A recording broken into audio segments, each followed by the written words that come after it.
네, 주안의 만나 12월 14일 월요일 묵상을 함께 나누도록 하겠습니다. 오늘 말씀은 역대하 32장 24절에서 33절 말씀으로요. 잠시 교만하였으나 라고 하는 제목으로 함께 묵상을 나누도록 하겠습니다. 자, 오늘은 역대기에서의 그 히스기야의 마지막 부분을 다루고 있습니다. 우리가 온전한 신앙생활이라는 것을 생각할 때에 나 자신의 완전함을 그 기준으로 두고 신앙을 생각하는 경우들이 있죠. 하나님은 완전하시고 나는 불완전하다. 그렇지만 나는 항상 하나님의 온전하심을 추구하는 자이다 라고 하는 전제가 있는 것이 건강한 그리스도인들의 신앙 정체성입니다. 그러나 그 온전함을 나에게서 찾으려고 하는 경우들이 있어요.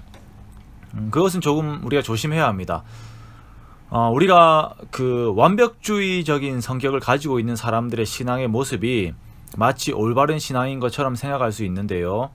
이런 신앙관을 가지게 되면 자신의 연약함을 인정하지 못하고 다른 사람들을 향한 잣대도 아주 날카로워집니다. 어떤 성향을 이야기하려는 것이 아니라 우리는 거룩과 성화를 계속 추구하되 우리의 연약함을 인정하며 내가 넘어졌을 때 빨리 하나님께 나아가 엎드리는 것, 그것을 우리 항상 기억해야 합니다. 그것이 올바른 신앙의 모습인 것입니다. 그 모습들이 있을 때에 우리를 향하신 하나님의 사랑을 더욱 높이 인정하게 되고, 그리고 다른 사람들이 하나님으로부터 받고 있는 사랑 역시 귀하게 생각을 하게 됩니다. 오늘 히스기야는 하나님으로부터 많은 은혜를 받은 이후의 삶을 그리고 있는데요. 여기에서 히스기야의 실수가 드러나요. 히스기야가 병들어서 죽게 됩니다. 그러자 히스기야는 이 문제를 두고 하나님 앞에 엎드려서 기도하죠. 이때 하나님께서는 이 기도를 들으시고 이사야를 통하여서 하나님의 응답을 전해주십니다. 이사야의 말을 들은 히스기야는 하나님께 그 약속에 대한 표징을 구해요. 참 이것이 믿음의 태도인지 아니면 더 강한 믿음을 위한 요청인지 저도 확신이 서지 않습니다. 우리 같으면 선지자가 와서 말을 하면 아멘 하고 믿겠는데 아마도 죽음 앞에서의 절박함에서 나온 요청 같아요. 그러자 이사야는 해시계가 10도 앞으로 가는 것과 10도 뒤로 가는 것 중에서 하나를 표징으로 보여주겠으니까 선택을 하라라고 이렇게 이야기합니다.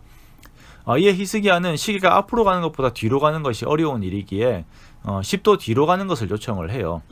그러자 하나님께서는 해시계가 10도 뒤로 물러가게 하셔서 히스기야에게 믿음을 더 키워주시고 그의 병을 고쳐주셔서 15년을 더 살게 하십니다. 이러한 일들이 있고 난 이후에 히스기야는 더욱 강성해져요. 부와 영광이 넘치게 됩니다. 이때 그런데 그의 마음에 교만이 잠시 틈을 타게 됩니다. 바벨론 방백들이 히스기야에게 병문안을 왔어요. 그런데 24절에 보면 이때 이들이 관심이 있었던 것은 히스기야의 건강보다는 그 유다 땅에 일어났던 이적, 즉 해시계가 뒤로 물러간 것 일들에 대해서 관심을 보이고서 이걸 막 물어요. 자, 이러한 것들에 대한 대화를 하면서 히스기야의 마음에 교만이 들어간 것 같습니다. 이들에게 유다에 있는 보물고에 있는 모든 것들을 다 보여주면서 자랑을 하죠. 하나님의 은사들이 나에게 올 때에, 그리고 하나님의 특별한 은혜들이 나에게 임할 때에, 또한 하나님께서 허락하신 부와 영광이 나에게 올 때에 그것이 마치 나의 공로인 것처럼 다른 사람들 앞에서 나를 높여 세우려고 하는 것을, 그 교만을 우리는 항상 조심해야 합니다. 자, 이러한 일들이 있고 나서 이사야가 찾아와서 히스기야를 책망합니다.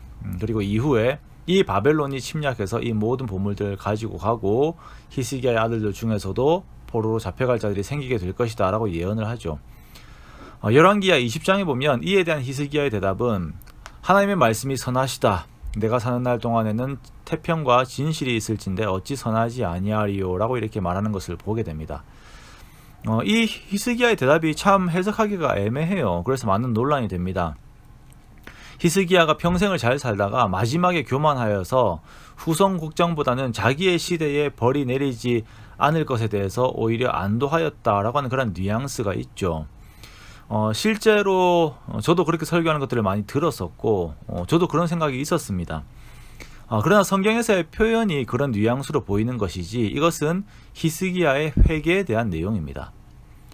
히스기야는 하나님의 말씀에 대한 순복을 표현하고 자신의 죄를 인정한 것입니다.